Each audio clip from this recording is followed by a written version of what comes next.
Got lost there for a second. Hey, everybody, welcome to tonight's Let's Talk Autism. If you are brand new to our Let's Talk Autism, what this is our online social gathering where we come together to learn, share, and support one another on this journey with our loved ones called autism. So as you come on in, please give a thumbs up, little love, share the love, share the love. For those of you who don't know me, I am Nita. I am one of the admins of this wonderful establishment. Linda won't be here with us this evening, but let's see if we have Mr. Charles in the chat. And I'm going to put the link in there. Um, so if you are brand new, you just throw something in the chat and, we talk about it, and if you are a parent that can help another parent who's asking a question, feel free to chime right on in. Also, if you have a business or a service or an organization, or you're doing something wonderful for autism, you are welcome to come on up. You can't share links in the chat area, but you are welcome to come on up on the platform and we will give you the floor and let you share what's going on. I know a lot of people like posting links in the group. So this is the way to do it. So if you want to share what you have going on, the best way to do it is now, and you can share with our community. Hello, Mr. Charles. How are you? Oh, I'm doing fine, Nita. How about you? I'm doing good. Hey, Michelle. Hi, How are Michelle. you? Hey, Teresa. Hi, There's Teresa. And hi, Pam. Pammy. Hey, Pammy. Hey, Rihanna. Ariana. Hey, Cynthia. Hi, Cynthia. Hi, Hey, Karen. Karen. How are you? So, how's your day? Oh, it was a very good day. Busy day, but a good day. Cynthia and I went out to, well, actually, in Orange, where I gave a public talk in a congregation there. And then afterwards, we got invited to dinner and had a nice time with a group of our friends there on West Haven and Milford. And just got home about a half hour ago. Okay. Haven't had time to Hey, change Michelle. clothes. You're okay. Good, good. Good, good, good, good. Glad to hear it.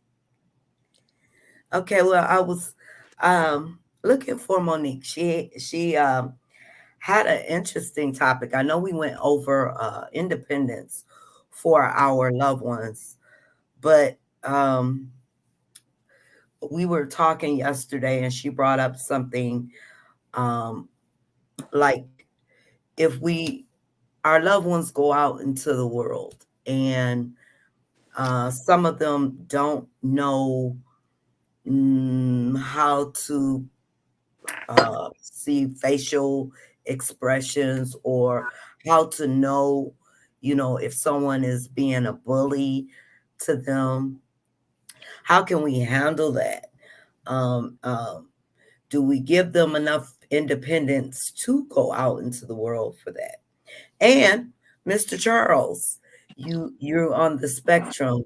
Have you had any problems going out, knowing the difference between when someone's being a bully or saying something sarcastic to you, or have you had any trouble reading facial expressions, that type of stuff? Oh, sure, I've had trouble with that. I've had to learn a lot of that through experience.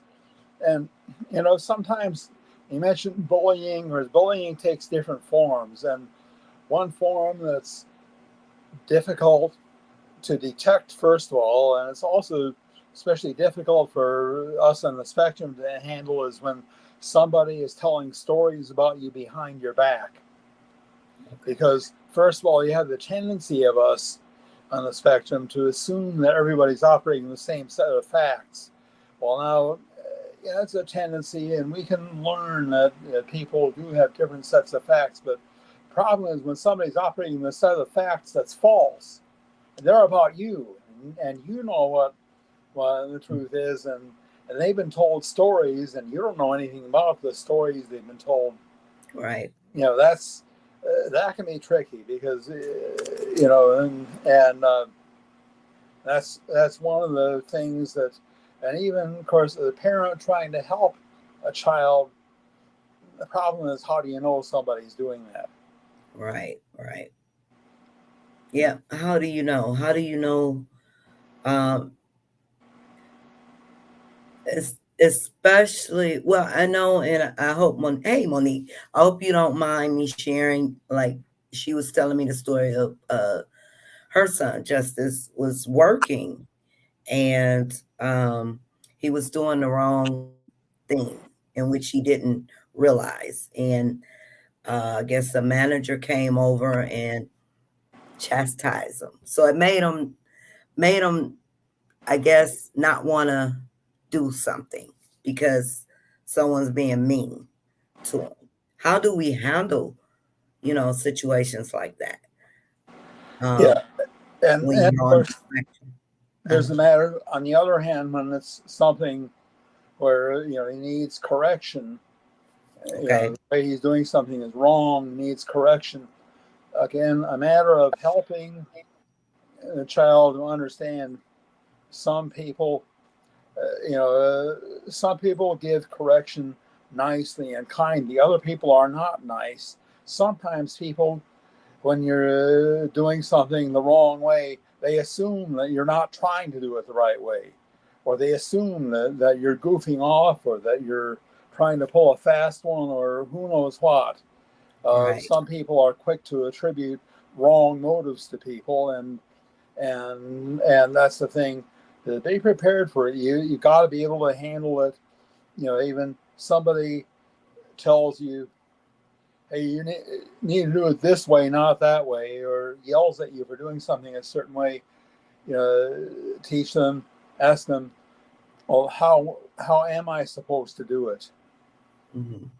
They ask them the question, how am I supposed to do that? I explain, I didn't know I was doing it the wrong way. How am I supposed to do it? That sort of thing. Being able to respond calmly when somebody, particularly a manager type, approaches them in a mean way.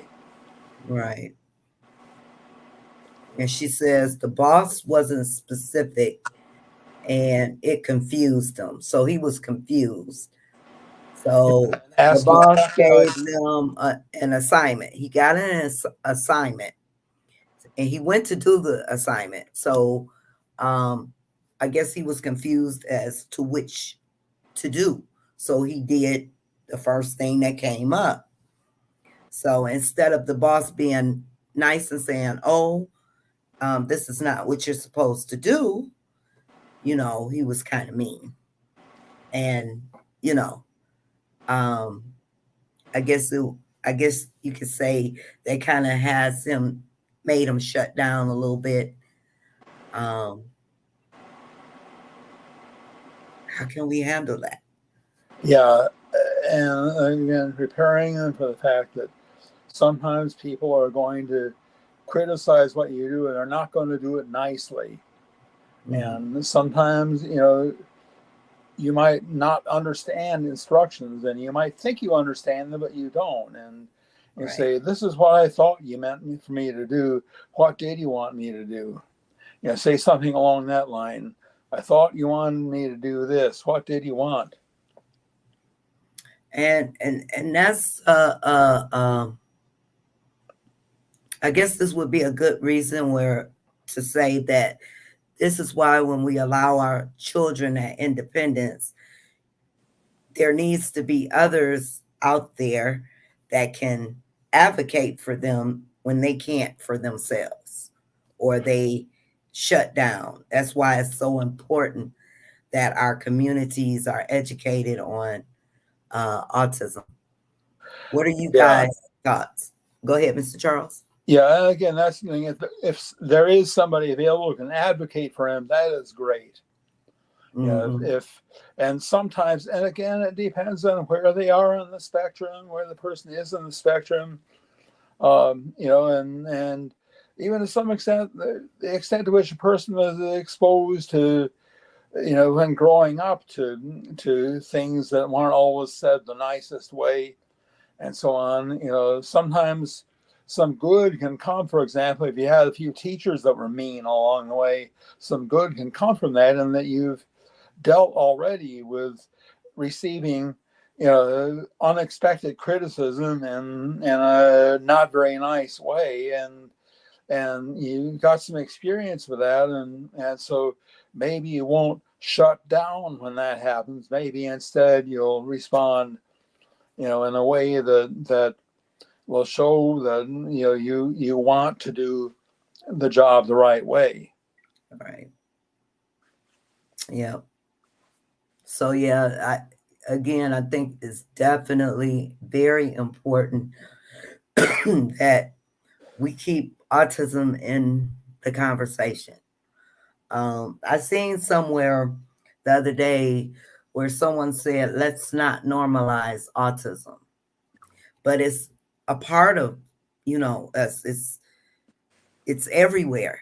So it's important to normalize it in conversations and to be able to recognize when someone needs help or when someone needs you to step up for them, to help advocate them in situations where they're being bullied and they just don't understand what's going on. We see so many things happening with our babies, like uh, uh, being lured, for instance. This was in the news, being lured somewhere because they think these other kids want to hang out with them, only for them to be beat up for absolutely no reason, only because they're different, right? So I think it's very, very important. So for the person who says let's not normalize autism, I don't I don't agree with that. It should be in our conversations. The word autism, what it's all about. Um, what are you guys' thoughts in the chat? And and I see Victoria asks what was the topic about.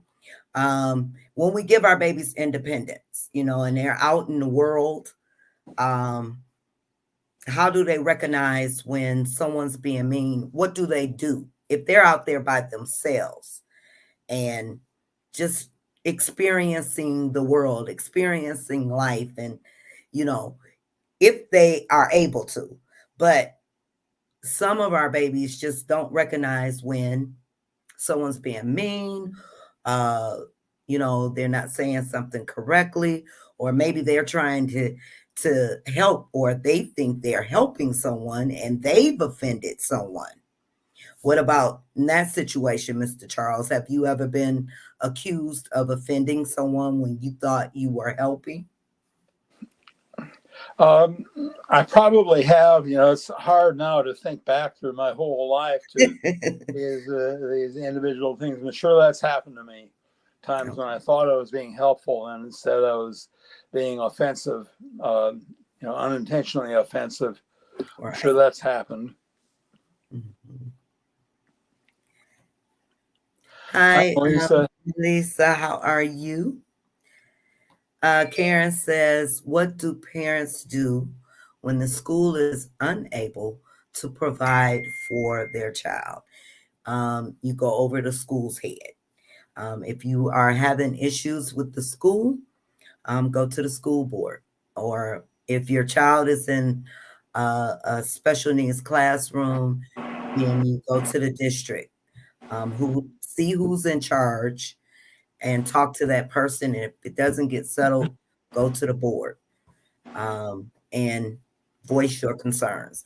It's very important that we keep our faces and keep talking. Um, and the only way to do this is if you go over their head.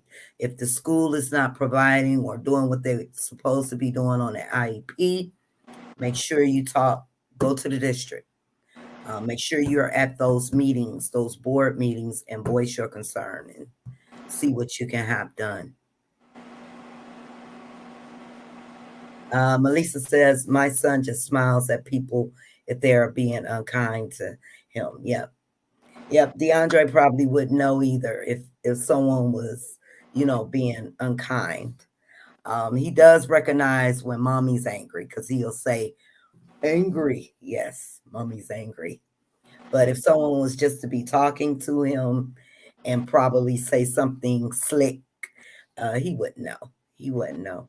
And of course, you have different situations here. One situation is the case where the autistic person has done something that he doesn't realize is offensive to somebody. Right. That's one situation. Another situation is where somebody gives correction in a not very nice way. And the Right. third situation is when people are just making mischief and just picking on the autistic person when he's done nothing to deserve it from them. They just and these are three different situations that call for three different responses. Right.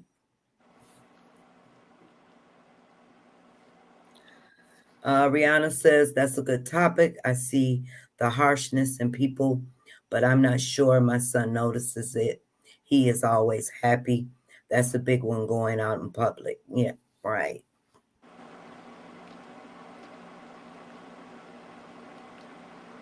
How do you deal with your teenage child that has a crush or a girlfriend? Mr. Charles, can you answer that one? Well, again, I mean, I don't know exactly how you deal with that, because of course the thing you worry about is that she doesn't feel the same way that he does, and that's the big question. Does she feel the same? Does she like him? Mhm. uh, you know does she A, like him, B, not know that he exists, or C, view him as a pest, almost as a stalker? Mhm. and Mhm. that's the thing. Or D, is she leading him on? Right. So, how would a parent go about finding this out? I mean, especially if your child is on the spectrum and they're starting to discover their feelings, right? And there's this girl, and so how what would you what do you think would be a good approach as a parent to make you know sure your child is not crushed? Maybe start asking him questions about the girl. Find out, ask him, who is she? How do you know her? Get some questions. You find out, too, first of all, whether it's a girl his age, a grown woman, or a girl much younger than he is. That's one of the things you want to find out. And ask some other questions about how does he know her. Does he talk with her? You know, under what circumstances. Find out different things as each question you ask, the answer may help you to get to the next question. And this can help you to determine which of those scenarios it is, whether she's genuinely interested in him, likes him, or whether she's leading him on, or whether uh, she doesn't know he exists. It's totally one-sided, or whether she even doesn't like him and wishes he would leave her alone.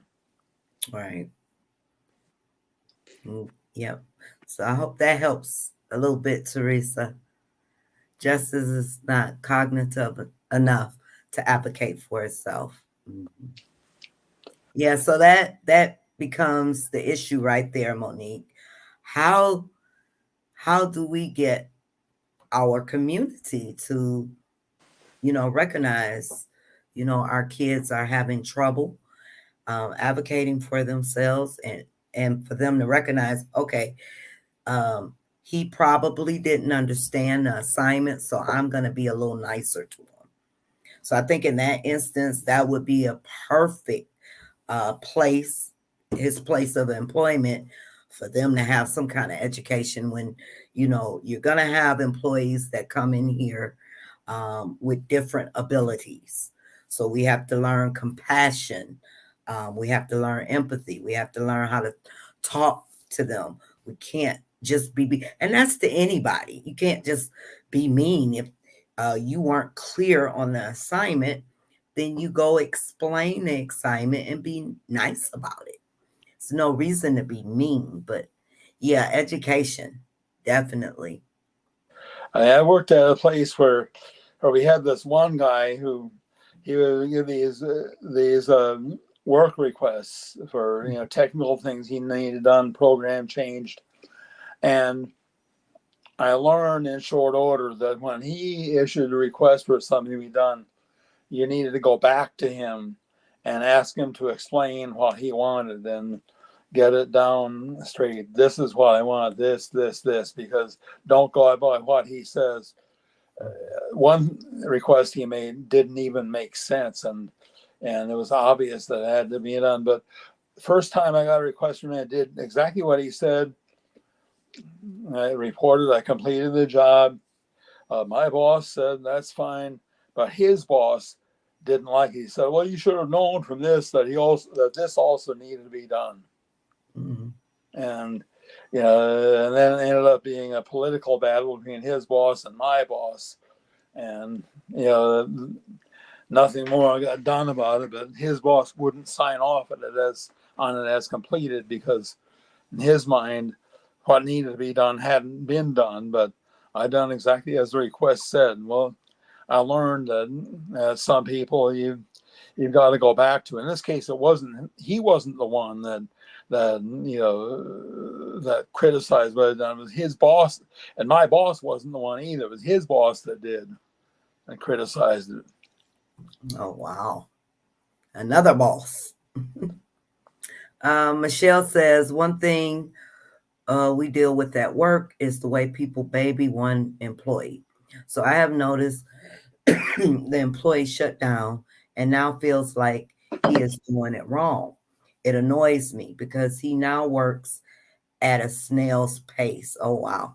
And takes so much extra time, asks a ton of questions, and when it's not correct, he shuts down more. I do not treat him that way. When he asks me questions, I ask him how he thinks it should be done, then praise him when it is correct or explain why it's incorrect. I see the difference. Yeah, that's good, Michelle. That's good. Yeah. And I think that's how it should be in all workplaces. Hey, Stacy. Hi, Stacy. I was coming sooner, but my autistic friend was in need of some love. Oh, well, you're just in Okay. time. Hi, Lori. Molly thinks people are being mean when they aren't. One time while at dance class, a girl was touching Molly's hair, and Molly said she was being mean. And I guess that's another part of it, too. When someone's trying to be nice or, you know, not doing necessarily anything mean, and we take it, or our loved ones take it as them, you know, being mean. I guess that's another part of it too. So how can we deal with that when they think someone's being mean, but it's not. It's not um, that person being mean.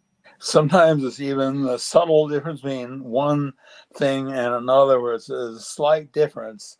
This is okay, this is not It's not. okay, type of thing, and those they even tell everyone what it's okay for me to do, and likewise what it's okay for others to do to me, and what Mm-hmm. they mean by it. And even sometimes two people can do or say the same thing, but they can be coming from different angles.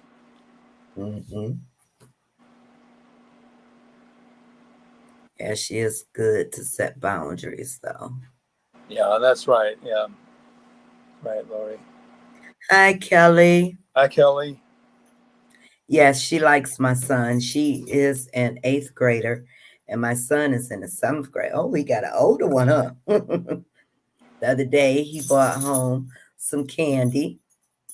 He brought some candy home that she gave him. They are in the same class. Okay.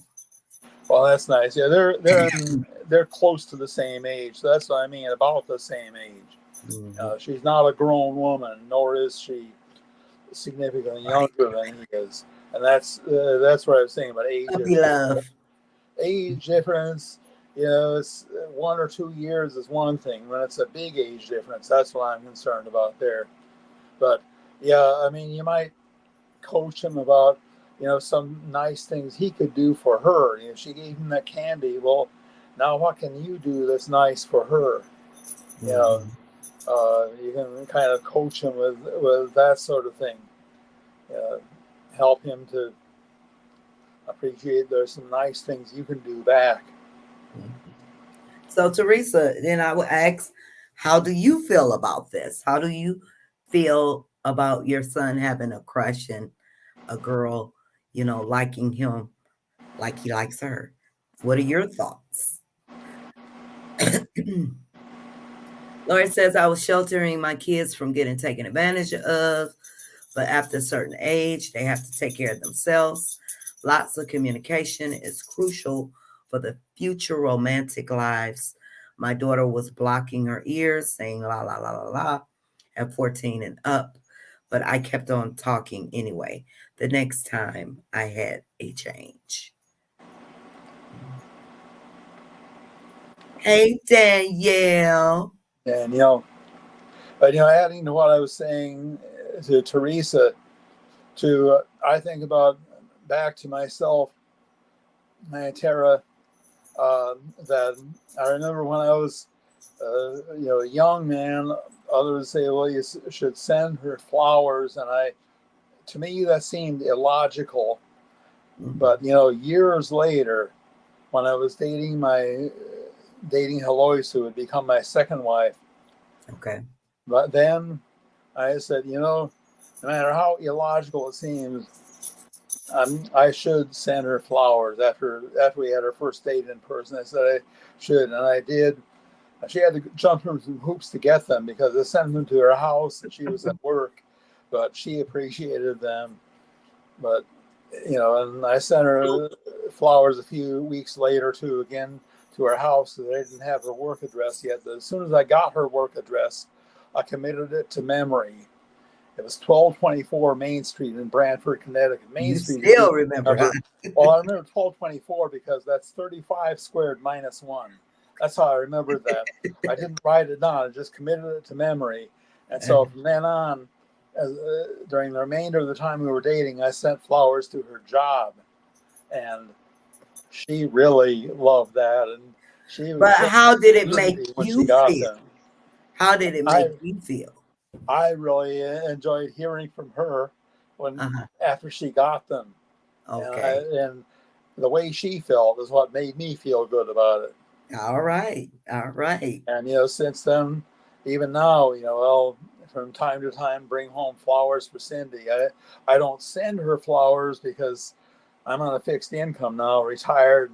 Right. Right. Can't Right. throw that kind of money around, but I'll bring her flowers from time to time. Yeah. And it makes you feel good, right? Yeah, You, and she always you appreciate. appreciates it. Mm-hmm. Hey, Sonia. Hi, Sonia. Yep. You go, Mr. Hi, Charles. Danielle. Teresa says, I'm okay with it. I told him that he needs to treat her with respect and be polite to her. Okay. That's Wise very good. words, Mom. Wise words. And even it might be good, give him some examples there as to how he can, um, you know, look at what he does, how he interacts with you, and give him examples. These are the things you can do when you and the girl, whatever her name is, are together. You can do this for her. You see, like open the door for her. This sort of thing. You can give him little examples of little things he can do for her. Yeah, see, I this kind of makes me, I wish DeAndre was into girls, but he doesn't even think of girls that way. Um, he's a loner when it all said and done. But Yeah, yeah, I just wish, he would show interest. That's my one thing I wish for him. A little more social, you know, with the girls. Lori says he can pick a flower.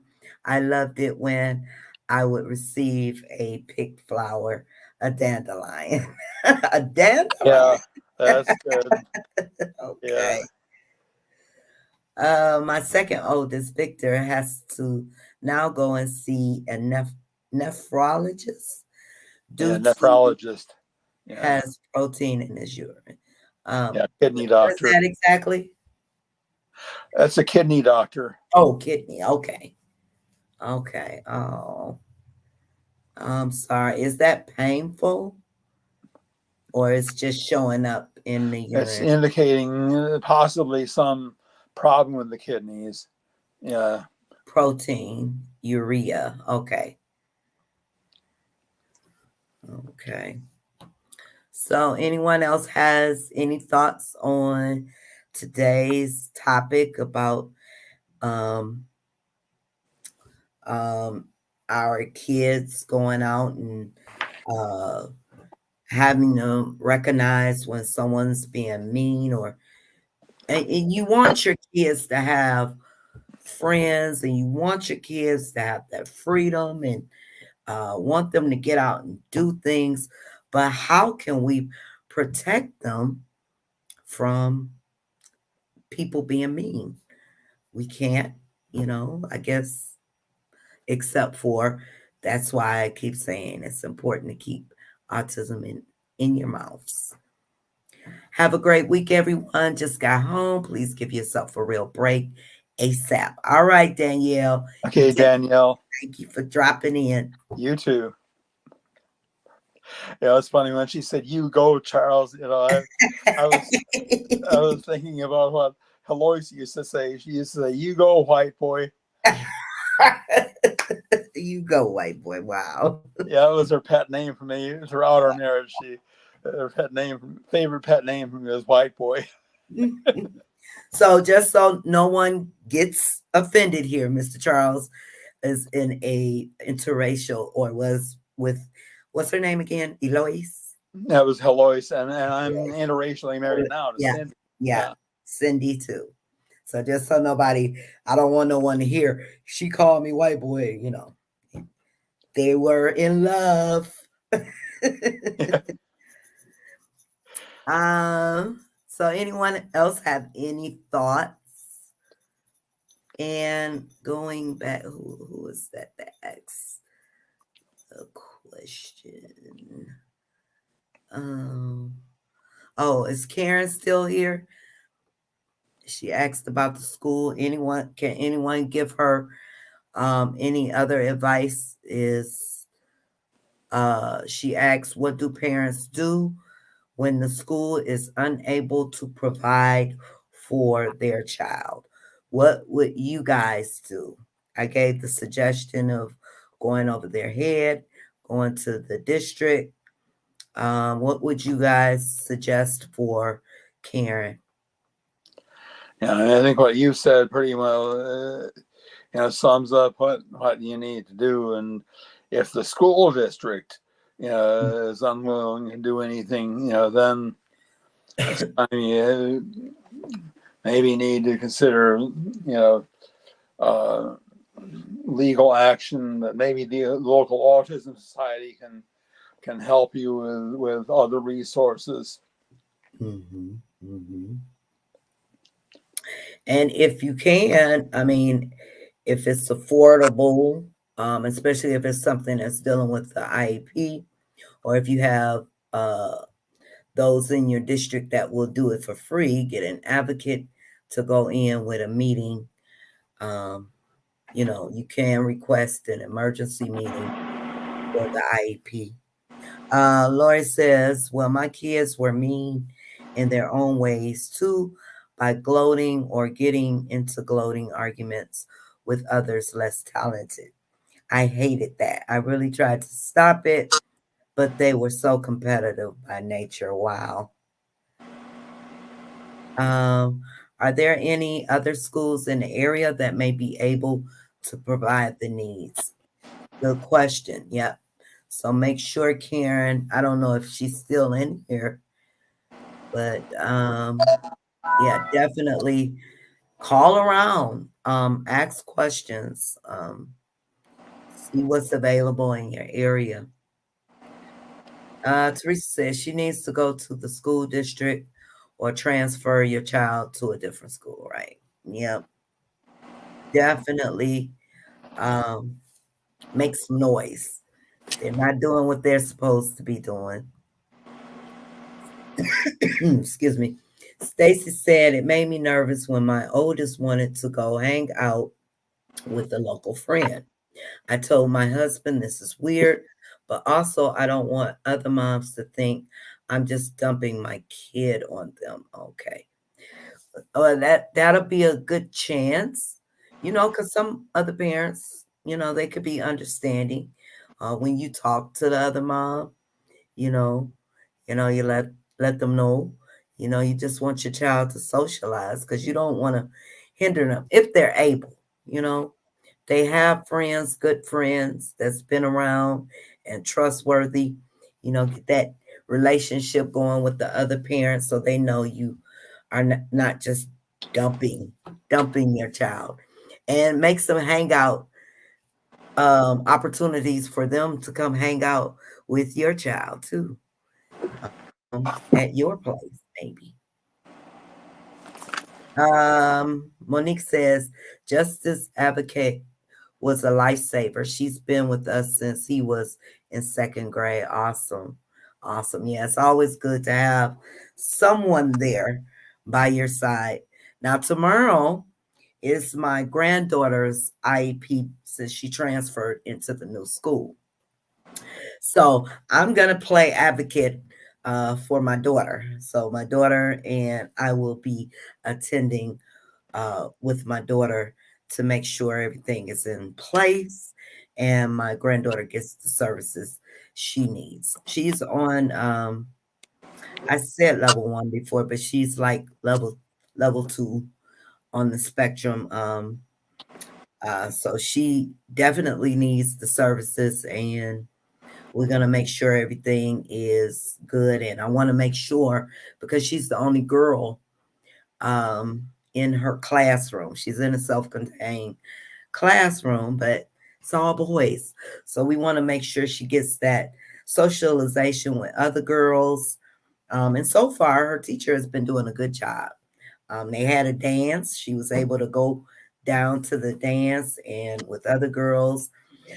And I'm hoping we can get, that maybe a support from another student, a female student, to come into the classroom. We're going to work on letting her, uh, join the general pop, maybe for an hour, um, and two, once we see that she can handle it. But I definitely want to make sure she gets that socialization with other females and not just boys.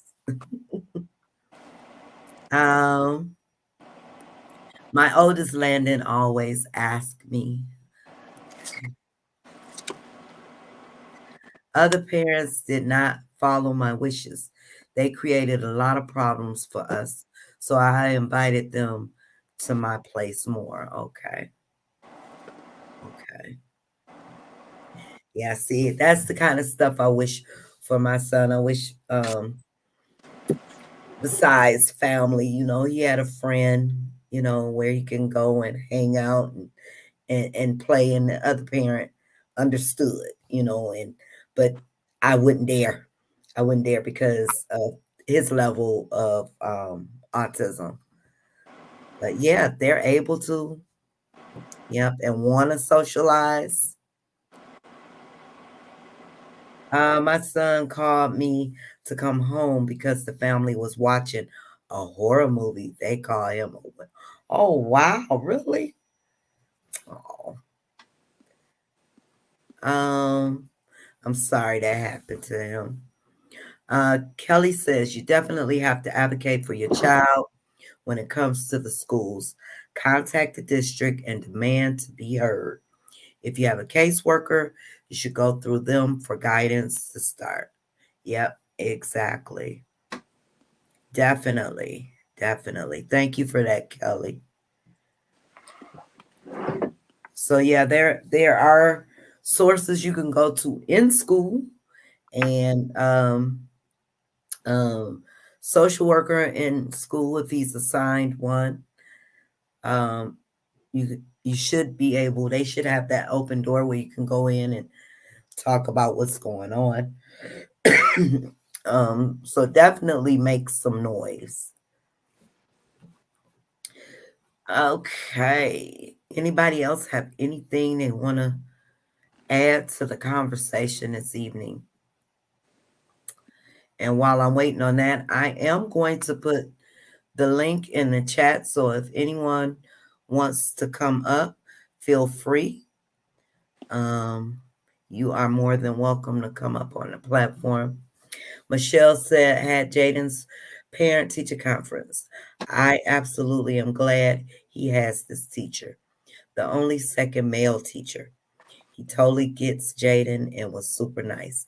Jaden likes him. That's really good. Yeah, that makes a difference when you have, a teacher that can click with your child and understands your child. That makes a big difference.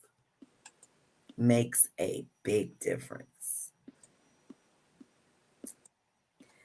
So I am happy to hear that, definitely. But if anyone wants to come on up, we have a few minutes, extra minutes. Have a few extra minutes this evening. So if you'd like to come on up and join us up here, you are more than welcome. For those of you who have a business, service, you have an organization, you're doing something awesome for autism and you'd like to share, come on up. And you can come on up, join us up here and share what's going on. The floor will be all of yours.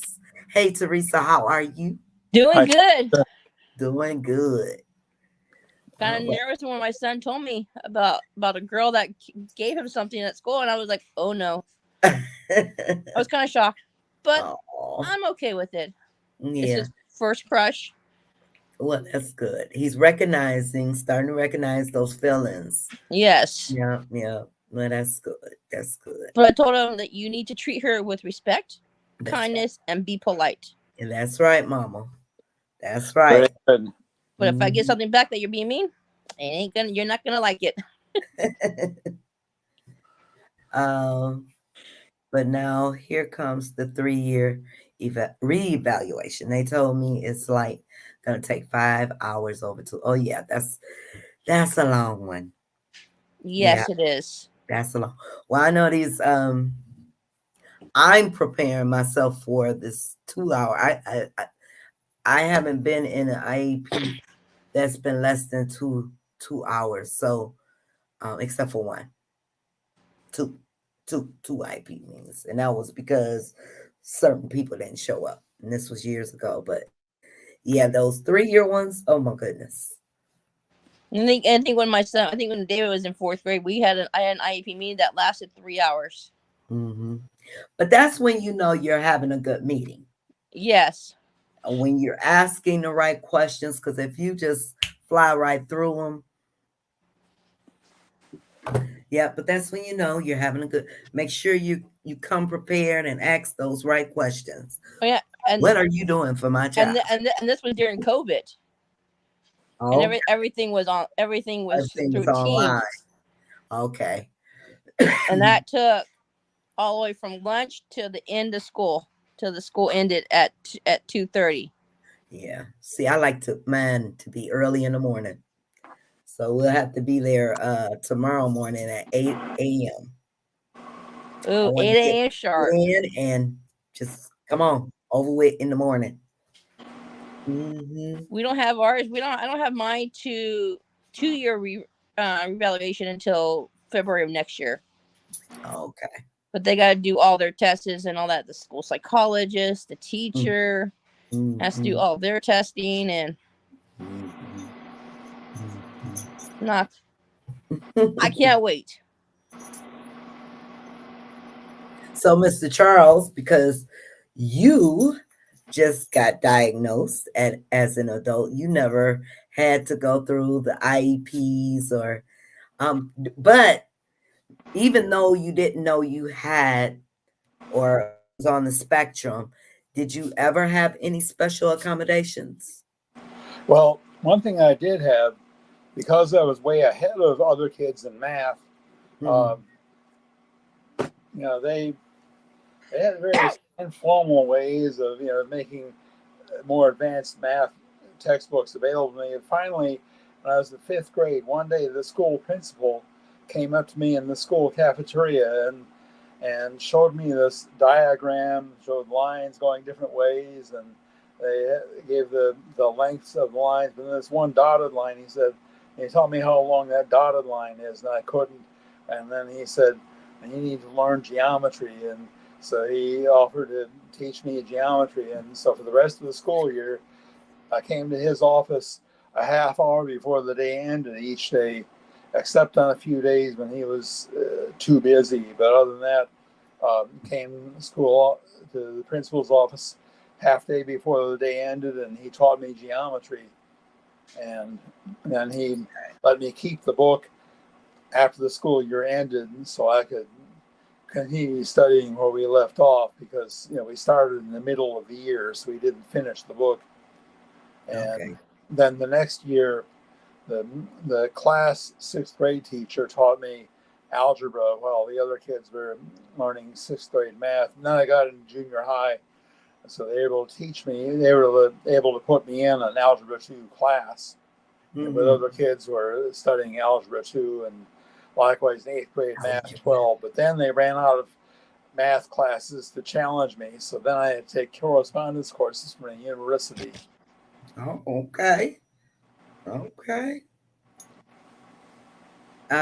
Stacy says, I made sure that Victor's school was updated with his condition and what to expect, tiredness and some moodiness. His IEP is coming up, and I plan on including how things have been and how to go about it. Yeah, there you go. Julie says, hey, Julie, our district don't recognize my daughter's ASD, and it makes it extremely difficult to advocate for her. Now, why don't they? Um, In a lot of places, schools don't, a medical diagnosis of autism is not enough, not good enough. You have to get a diagnosis from somebody associated with the school. And yeah, if like the social school, work if the or the person associated with the psychologist. school is school psychologist, has been instructed, basically, to look for any excuse he can to deny a diagnosis of autism. That's what he's going to do. So that's there again. You have to, go to your local autism society and get some, suggestions there as to where to find Well, that advocates, would be a good legal resources a to get. good thing to get an advocate for. Now, Julie, has your child got an educational diagnosis of ASD, or you are just working off of the medical diagnosis? Make sure Is you request. Definitely request. is if she has gotten an educational diagnosis, then they can't refuse her services. Right. We do all doctor's appointment early. I don't blame you. I don't blame you, Michelle. I like to get them out the way too. Now, tomorrow, DeAndre has to get a tooth extracted. Not tomorrow, Tuesday. He has to get a tooth extracted.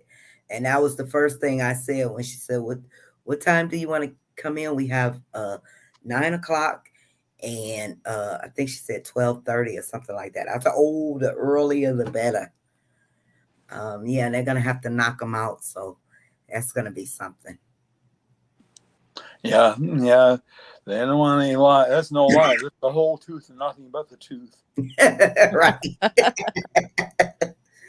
um, Kelly. Kelly says a shout out to my little grandson Riker.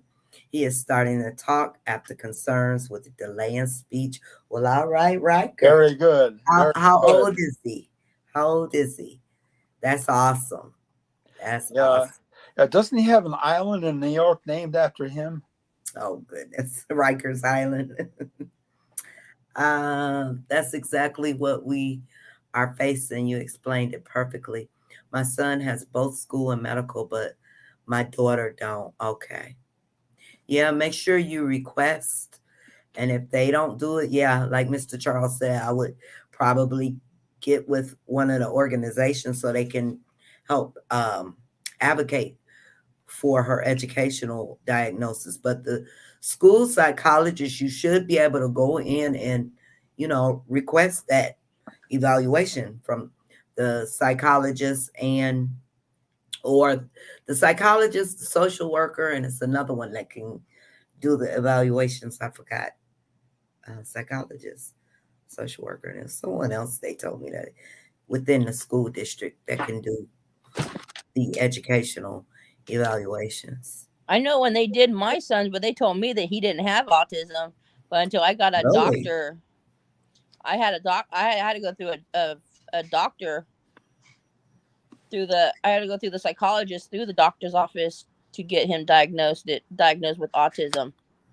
Yeah. Now, DeAndre had the medical diagnosis, but even though he had the medical diagnosis, they still had to give him that educational diagnosis. Yeah, But that medical diagnosis helped them along for the school diagnosis. So oh yeah, and they still go through his autism diagnosis no matter what, because it is through a school, the psychologist through the hospital, okay. through our children's hospital and all that, because the school psychologist, oh no, he doesn't have autism.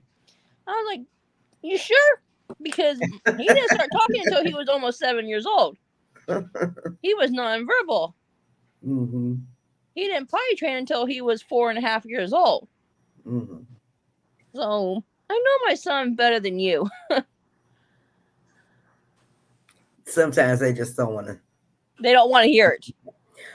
Go above the heads, go to the state. Yeah. Yep. That's for Julie. Yeah. Go to the state. Kelly says he is 2. However, he wasn't making any effort to mimic sounds. Well, that's awesome, Kelly. I am happy for you guys. That's a wonderful feeling, especially when they're making progress. They're progressing. It's a wonderful feeling. I tried. They denied her because she isn't low functioning enough. She struggles with anxiety the most. Looking for resources here to help with school for her. Oh wow. Yeah, what do you think, Mr. Charles? You think going to like the Autism Society would help her out with Yeah, they definitely would know a little bit more about what locally can be done, and that's the thing. The view of this whole business of, one of the reasons they got rid of the term Asperger's syndrome was that the schools were denying services because, well, it's not autism, it's Asperger's syndrome. All right, we're going to call it high functioning autism. We're denying it because that the child's high functioning. Well, now we're going to level 1 autism. Still, this child is too high functioning for us. We're denying services. They're looking for excuses to deny services, and basically, and it's ridiculous because a child who is high functioning or level 1 or whatever term you want to use, doesn't need the same amount of services as a child who's level 2 or 3 or low functioning or whatever you want to say, and so it's you're not asking for as much, just asking for some help, Yeah. some Because they consideration. still need some help. Yep. You're not asking for the same level of services that you're asking for, a child who's level 3, nonverbal, et cetera, et cetera. You're not asking for the same level of services. You're asking for just what she needs. Yeah. And it's ridiculous for them to say, uh-uh, um, sorry, even if she needs something, we ain't giving her nothing because she's too high functioning. That doesn't even make sense. Wow. Yeah, it doesn't make sense. Oh yeah, Okay. Oh, it's go like ahead. when my son was in kindergarten, he eloped from kindergarten twice, and Wow. they didn't want to give him an aid at all until I had to fight for him to go into a severe learning handicap class at another school Wow. because he eloped twice. Yeah. And he wasn't speaking. He was having his meltdowns in class and all that. I had to advocate for him because he could not talk Right. because he was still nonverbal, and Mm-hmm. plus he was deaf in one ear. Okay. So it's like it's hard, but you have to advocate and then also get doctor's notes from your child's pediatrician to say, hey, my child has anxiety, because that will help too with a note from the doctors too of getting Mm. notes for anxiety, so they know what to work with the child on that too. It's like I go 2 months in advance to get all my son's doctor's notes from all his doctors and get him ready for school before Mm. school starts in August. I get him two Everything months is before. ready. You have everything ready and all that. Mhm. All his Mm. medication that get turned into the school, I have everything prepared. Yeah. Kelly says the problem before autism awareness was having our kids fall through the cracks. They never had a place for my oldest son, too much for him in a regular class, but didn't qualify for special needs help. Wow. So he was just stuck in that middle. Wow. And again, as my experience illustrates too, what accommodations a child needs depends on the child. And in my case, it was actually very little in the way of special accommodations. It was just mainly that. Well, the other thing is that the gym teacher recognized I couldn't do all the things the other kids did, so they didn't have me do all those things. They had me do the best I could do. Right. And that's how it should be. Just do your best, you know. Lori says I moved to a better town and schools. Okay. Okay, everybody, we are at the end of the hour. Last call for anyone who wants to come up and share. But we will be back next week, same time, same place, with more conversation, more open discussion. Going once, going twice. Anyone coming up? Well, anyway, you guys, I appreciate each and every one of you. Have a great night and take care of yourselves. Thank you so much, everybody, for tuning in. You too, Kelly. Thank you. And Any y'all have a last great week. words? Any last words, Mr. Charles? Yeah, everybody have a great week, and hopefully see you all next Sunday. And again, hope that you can, those who are looking for advocates for the kids, I hope you can find the advocate you need in case of the lady whose daughter, they're denying her services. Hope you can get that resolved, that she Yes, me can get too. what she needs. Bye, Lori. Teresa, any last words? I agree with you guys on that too. Just you're a person. You are your advocate for your child. Nobody else can advocate except you and yourself only. Mhm. Weekly reminder, you are amazing. Keep up the good work. Yes. Thank you. Night, Sonia. Night, Night, Cynthia. Sonia Have a and great Cynthia. week. Okay, until next time, you guys. See you guys Bye. soon. Good Have a night, great everyone. good night.